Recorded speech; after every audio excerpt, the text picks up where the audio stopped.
Good evening, St. Francis community, and welcome to our Thought of the Week. We didn't have one last week because I was talking to Principal Rosemary Leifer about what it's weirdly like having no kids at the school. Tonight, Denise and I are going to be talking about the Catholic perspective on workers in the economy right now and the supply chain of food and delivery and how we all are relying on these essential people to give us our basic needs. But before that, I'd like to remind everybody that we have daily reflections going on the Facebook page every day that you can scroll down and check out and rewatch and see what we're doing digitally. Furthermore, I'd like to please ask if you are able to donate online, if you can, to the parish. Continue your tithing if possible. We know it's a rough time, but if you are able to, we greatly appreciate that. Like I said, we are going to be talking about sort of the Catholic perspective on the essential workers in our economy, based on a Commonweal article that was out this week that you should also check out, as well as numerous encyclicals on the Catholic perspective on workers and the dignity of work. So before that, Denise will play a song. Hello, Denise. Hello, everyone. We are back. Great to see you all. And so enjoy that. Okay. We will be opening with 10,000 Reasons Bless the Lord.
I'm going to share a secret with you today.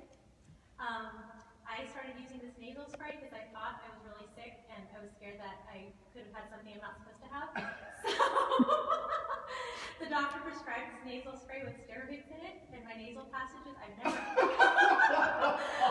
like I've never sung better in my life.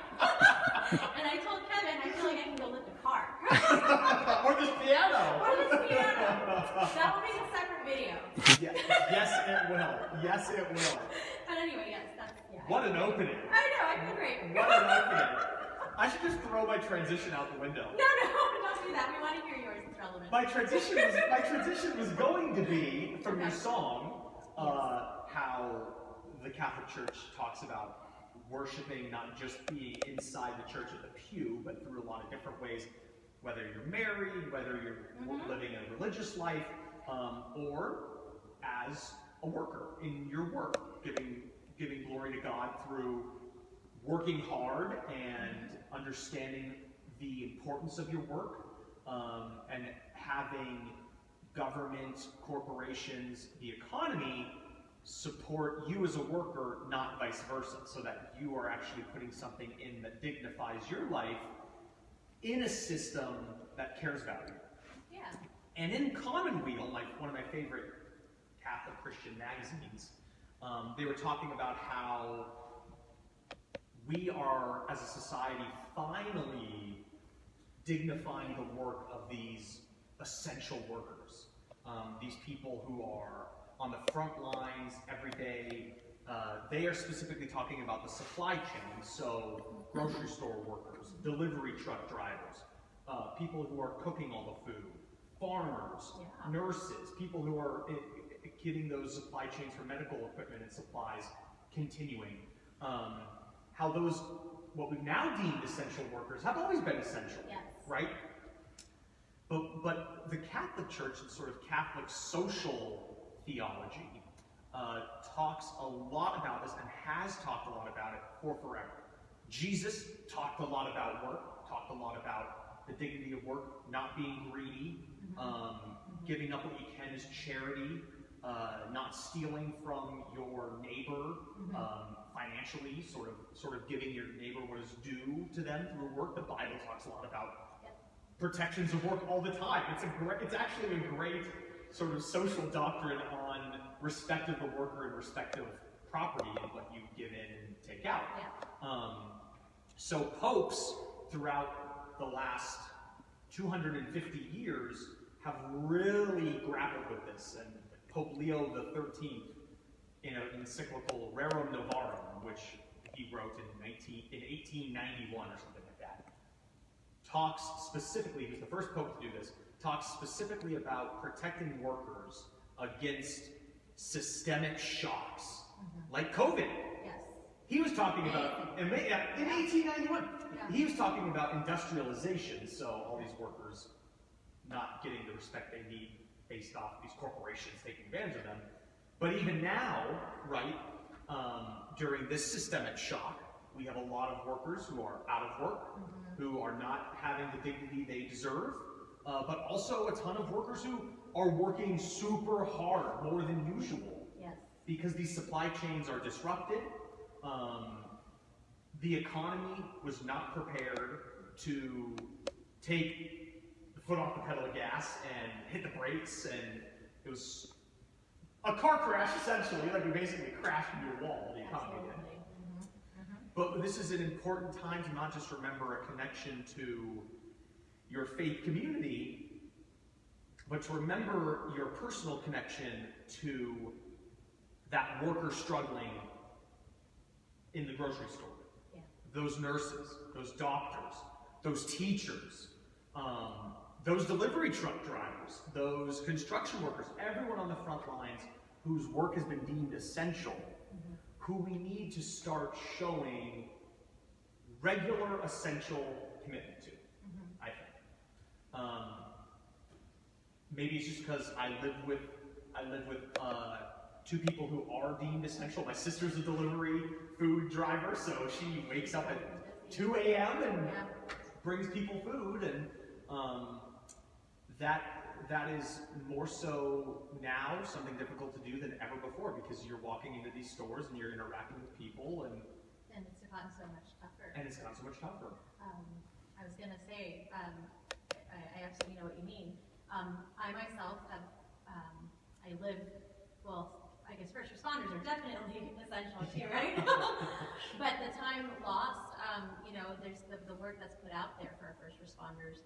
And mine personally is my husband, who is a police officer, and a lot of his work has been in the hospitals, and even just taking care of supplies for testing kits, medical supplies, things like that, making sure that they're protected, and so there's a lot of, there's a lot of hours. Honestly, I think he just took his first day off last week. Oh my goodness! Seriously? Seriously, yeah. And we see him, but and he feels like it's not too hard, but really the time, me and the kids are at home waiting for him to come home. But he's taken, I don't know how many hours that he's had to work overtime. But he's taking some time off, thankfully, upcoming. But it's been pretty crazy. Yeah. So all essential workers out there, I have friends out there who are in the medical field too. A couple of them did actually get coronavirus. Oh my goodness. They did, and they have my friend. She has a young one at home too. 2-year-old boy, and then her husband is also a nurse, and they both got it. All three of them got it. So it's a crazy, crazy time to have to be out there outside where we're sheltered into our, like those who don't have to be out there and work. Right. We're protected at home. We're protecting ourselves. But yeah, what can we do to support better those essential workers out there who work tirelessly? And I feel for all those folks. You know, I go to the grocery store all the time, and it's a very panicked environment. Yeah. And for the people who are working at the grocery stores, I can only imagine how they feel.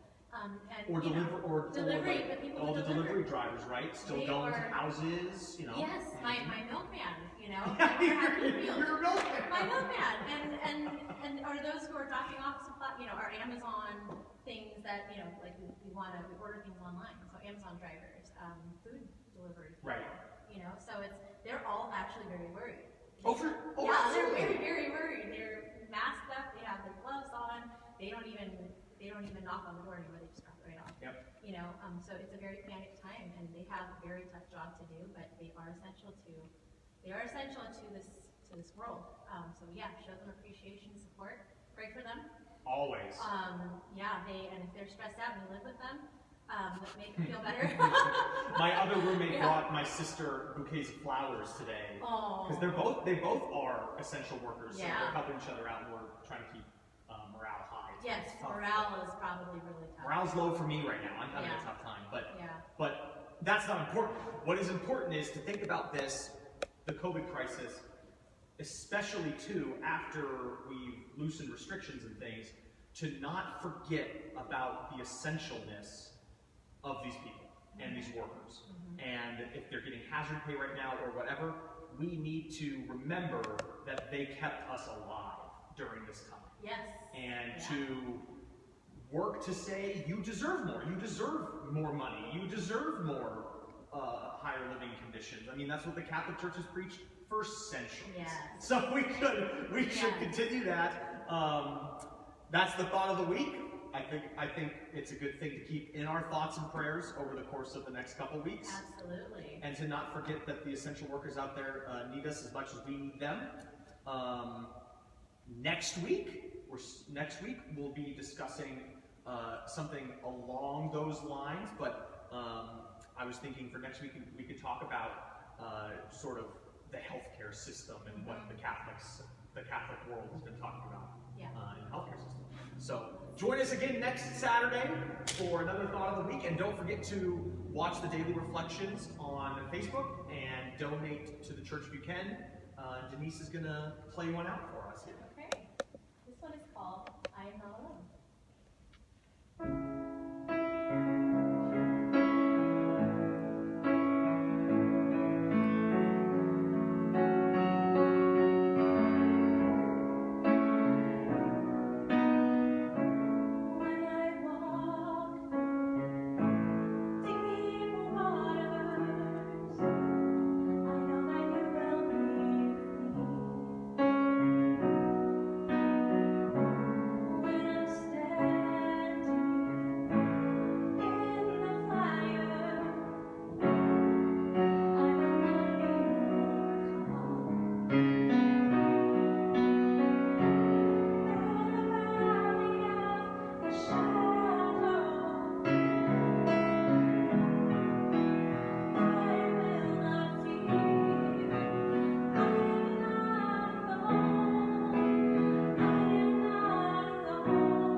Thank you. You're not alone, St. Francis community.